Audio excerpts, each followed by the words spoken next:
ചേട്ടൻ നായകനായിട്ട് നായകവേഷം ചെയ്തിട്ടുണ്ടോ ഏതെങ്കിലും? നായകവേഷം ഈ സ്നാവയോനം തന്നെ നായകവേഷം. വേറെ അങ്ങനെ നായകവേഷം ശാവമോഷം അതൊക്കെ നായകവേഷമായിരുന്നു.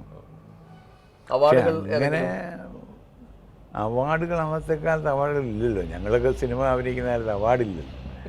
അവാർഡൊക്കെ ഇപ്പോഴില്ല. അവാർഡില്ല, സൂപ്പർ സ്റ്റാർ ഇല്ല, മെഗാ സ്റ്റാർ ഇല്ല, ഒന്നും വന്നില്ല. അതാണ് ഏറ്റവും വലിയ വ്യത്യാസം. ഇന്നിപ്പോ മാധ്യമങ്ങളുടെ സൃഷ്ടിയാണ് ഈ അവാർഡും അതെ, പിന്നെ സ്റ്റാറിനും അതെ, സൂപ്പർ സ്റ്റാർ, മെഗാ സ്റ്റാർ എന്നൊക്കെ പറയുന്നത് മാധ്യമങ്ങൾ ഉണ്ടാക്കുന്നത്. അല്ലാതെ ഞങ്ങളെ സംബന്ധിച്ചോളം എല്ലാ സ്റ്റാറല്ല, നക്ഷത്രമല്ല, വെറുതെ ആക്ടറാണ്. അന്നത്തെ കാലത്തൊരു സിനിമയൊക്കെ പൂർണ്ണമായിട്ട് ചിത്രീകരിച്ച് കഴിയുമ്പോഴത്തേക്കും എത്ര മുടക്കമുതൽ വരുന്നുണ്ട്? സാധാരണഗതിയിൽ 2.5-3 ലക്ഷം രൂപ ഒരു സിനിമ. അതെ, ഇപ്പോൾ സ്നാവയോനം തന്നെ ഞാൻ പറഞ്ഞല്ലേ 4-5 ലക്ഷം രൂപ ആയുള്ളൂ, പ്രിന്റ് പബ്ലിസിറ്റി അടക്കം.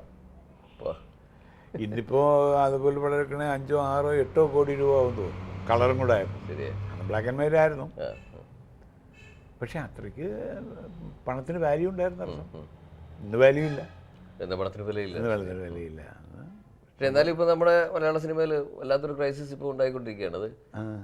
അതെന്തുകൊണ്ടാണെന്നാണ് ചേട്ടന് തോന്നുന്നത്? ഈ ആർട്ടിസ്റ്റുകൾ റെമ്യൂണറേഷൻ വളരെ ആർട്ടിസ്റ്റ് റെമ്യൂണറേഷൻ്റെ മാത്രമല്ല അതിൻ്റെ ക്രൈറ്റീരിയൻ.